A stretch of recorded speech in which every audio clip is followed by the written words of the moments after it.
जैसा कि सबको मालूम है कि बिलासपुर में 17 तारीख को मतदान होगा और नेताओं यानी पक्ष विपक्ष सभी नेता कमोबेश दौड़ धूप करना शुरू कर दिए हैं। वार्ड वार्ड गली गली पहुंचकर मतदान की अपील कर रहे हैं, अपने लिए वोट मांग रहे हैं। आज हम शैलेश पांडे के साथ हैं, नगर विधायक बिलासपुर। आखिर जनता क्या कुछ कह रही है बताएंगे शैलेश पांडे जी। बताइए जनता क्या कह रही है। बिलासपुर की सम्मानित जनता 15 सालों का जो यहाँ पर विनाश हुआ है, जो बिलासपुर को खोदापुर बना दिया गया है, उस बिलासपुर को खोदापुर बनाने वाले जो माननीय श्री अमर अग्रवाल जी है, उनको नहीं भूली है। उधर से जन प्रतिनिधि बिलासपुर की बातें आती है और आपके तरफ से एक कटाक्ष जाता है सेठ जी। तो ये तलखियां है या एक नॉर्मल बात है कि भाजपा प्रत्याशी को आप सेठ जी कहते हैं? मैं भाजपा प्रत्याशी को सेठ जी नहीं कहता हूं, पूरा बिलासपुर, पूरा छत्तीसगढ़ उनको सेठ जी कहता है। तो वो सेठ जी हैं और वो सेठ होके भी सेठ है, इसमें कोई बात नहीं। और मैं तो एक गरीब ब्राह्मण सेवक आदमी हूँ, ये कोई जानता है। घोषणा पत्र में इनके कितना असर देखते हैं?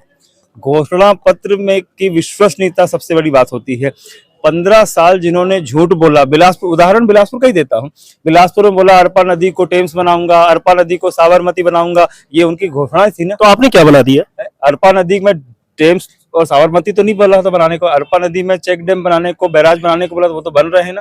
दो ही चीज बोली थी ना, हमने झूठा वादा तो नहीं किया, हमने जो कहा वो किया, वो दिख रहा है। आप देख रहे हैं पचरी घाट अभी भर गया था, पूरा पानी रोका गया, जिसमें गणेश विसर्जन, दुर्गा विसर्जन के समय वो पूरा भरा दिखा। आप जानते जनता को झूठ बोलने वाले, धोखा देने वाले, आंख में धूल झोंकने वाले, मुंगेरी लाल का सपना दिखाने वाले, वो कोई और नहीं थे, वो श्री अमर अग्रवाल जी ही थे। कर्ज माफी का जो आप लोगों ने मास्टर कार्ड खोला है, उस पर शासन के ऊपर कितना दबाव पड़ेगा? क्या ये जनता को फिर से एक बार किसान के लिए काम नहीं किया गया, इसलिए आपने कर्ज माफी की बात कर दिया? देखिए, जो विश्वास हमने जीता है इनके सरकार में कर्ज माफी को लेकर, इनने कर्ज माफ कभी नहीं किया। ऊपर से बोनस देने की बात करते थे, 2 साल बोनस दिया, उसके बाद बाकी टाइम तो देते नहीं थे। चुनाव के समय अब तो दे रहे हैं। नहीं दे रहे, कहाँ दे रहे हैं? अब तो कोई मान ही नहीं रहा, उनकी बात का विश्वास ही कौन करेगा? आज वो जो है भारतीय जनता पार्टी और भारतीय जनता पार्टी के दावे जो है वो अविश्वसनीय है छत्तीसगढ़ की जनता के लिए। वो खोखले हैं और वो झूठे हैं और वो धरातल में नहीं है, सब कोई जानता है। बड़ी अजब बात है कि उन्होंने 3100 किया, आपने 3200 आज घोषणा पत्र में कर दिया। और मजेदार बात क्या है, आपने तो अंत्येष्टि की भी व्यवस्था लकड़ी की कर दिया है।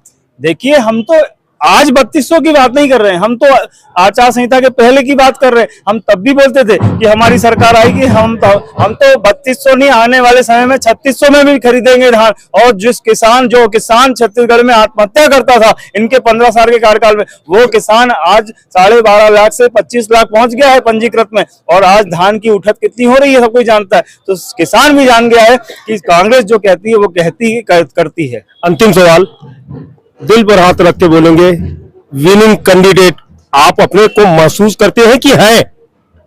आपने कहा दिल पे हाथ रख के बोल दीजिए, मैं दिल पे हाथ रख लिया। मेरा दिल जानता है कि कौन सच क्या है और विनिंग कैंडिडेट कौन है। आप बताएंगे इसे किस रूप में बिलासपुर की जनता ले सरकंडा पार को नगर निगम बनाने में? अरे बिलासपुर शहर को तो वो संभाल नहीं पाए। सरकंडा पार के साथ पहले ही सौतेला व्यवहार उन्होंने किया। जब स्मार्ट सिटी बना रहे थे, जब स्मार्ट सिटी में शहर को जोड़ रहे थे, तब सरकंडा पार में तो कभी उनकी याद नहीं आई। दूसरी बात, 15 साल वो मिनिस्टर रहे, नगरीय प्रशासन मंत्री स्वयं थे वो, तब क्यों नहीं बना दिया?